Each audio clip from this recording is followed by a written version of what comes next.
Agora, nosso assunto é desigualdade no mercado de trabalho. Tema que vem à tona agora, que estamos na Semana da Consciência Negra. A gente já falou isso com a Karen Santos, vereadora mais votada de Porto Alegre. Mas a gente vai trazer alguns dados que mostram a síntese desses indicadores sociais do IBGE aqui no telão. Mostrou, por exemplo, que as pessoas brancas ganham em média 69,3% a mais do que pretos ou pardos.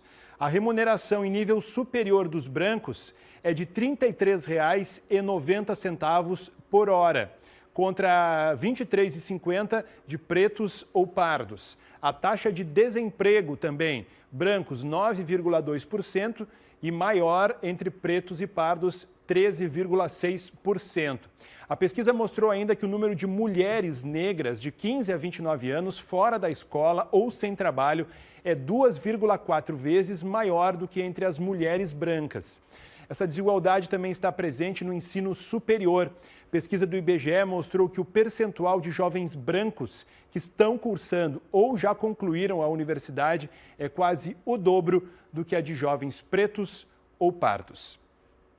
Para seguir falando sobre essa desigualdade no mercado de trabalho, convidamos a Eucélia Uric, especialista em recursos humanos, com projetos justamente na análise do espaço dos negros no mercado de trabalho. Eucélia, obrigado por aceitar nosso convite. Bom dia. Bom dia, agradeço o convite.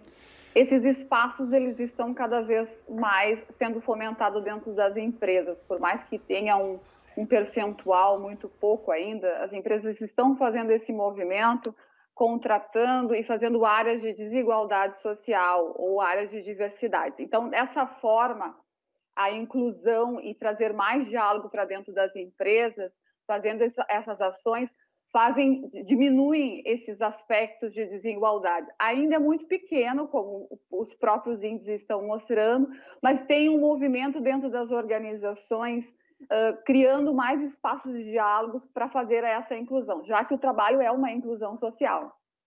Lucélia, perdão, eu pronunciei errado o teu primeiro nome, já fica corrigido, peço desculpas. Este movimento que chega, né, que não é novidade, começa onde? Qual é o grande problema ainda da nossa sociedade que resulta nesses graves índices de desigualdade? Ele começa ainda na questão do preconceito. Se a gente for falar das organizações, muitas vezes nós não temos essa representatividade nem nas lideranças, nem em cargos de gestão, né?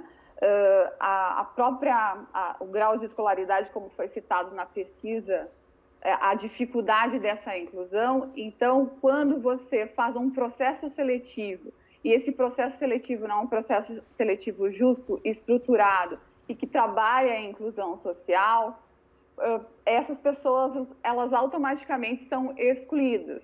Quando você coloca num processo seletivo algumas dificuldades e você percebe que a grande população não tem acesso ou não tem essas qualificações, você já está excluindo isso. Então, o que acontece é, primeiro precisamos estruturar, falar mais sobre a desigualdade social dentro das organizações, trazer mais a qualificação, mais programas de educação corporativas, mais ações, mais diálogos, processos contínuos, e não só fazer algo para mostrar que a empresa é uma empresa inclusiva ou uma empresa que está buscando mais marketing. É sim incluir realmente através de processos de diálogos e trazer essas pessoas que não têm tanto acesso para dentro dessas organizações. Quando você encontra dentro de uma organização que você não vê ninguém negro, não conhece, você entende que não há, as pessoas não sabem a quantidade de negros que tem dentro da empresa, você já vê que ali não tem uma inclusão social,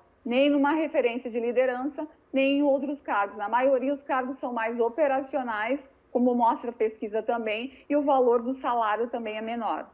Essa questão que você disse agora de implementar uma política diferenciada, de diálogo, poderia dar um exemplo de como um processo seletivo poderia contemplar de forma igualitária os negros e os brancos?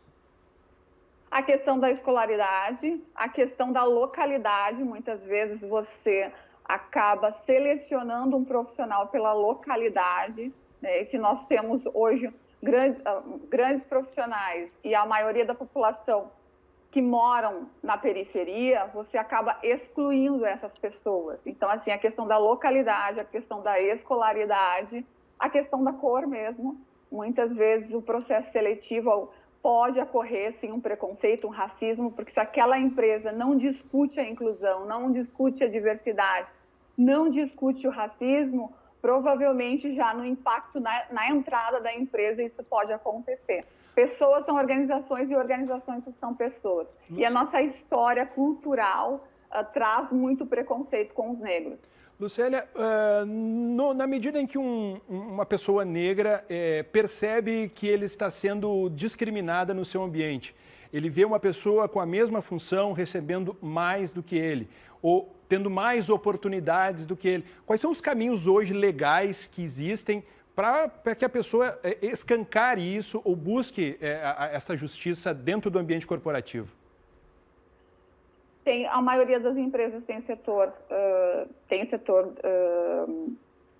de RH, então esse setor de RH também pode levar para as lideranças esse tipo de conversa, trazer esses aspectos, esses pontos, né, importantes para dentro da área de recursos humanos, que a área de recursos humanos está preparada para conduzir essa discriminação, esse preconceito. Na verdade, deveria já iniciar, não deveria ter essa diferença, já que cargos e salários parte da área de recursos humanos. Lucélia, muito obrigado, viu, por ter atendido o nosso convite e falado um pouquinho sobre esse assunto na Semana da Consciência Negra, que é tão importante para a gente colocar o assunto em pauta. Muito obrigado e um bom dia. Bom dia.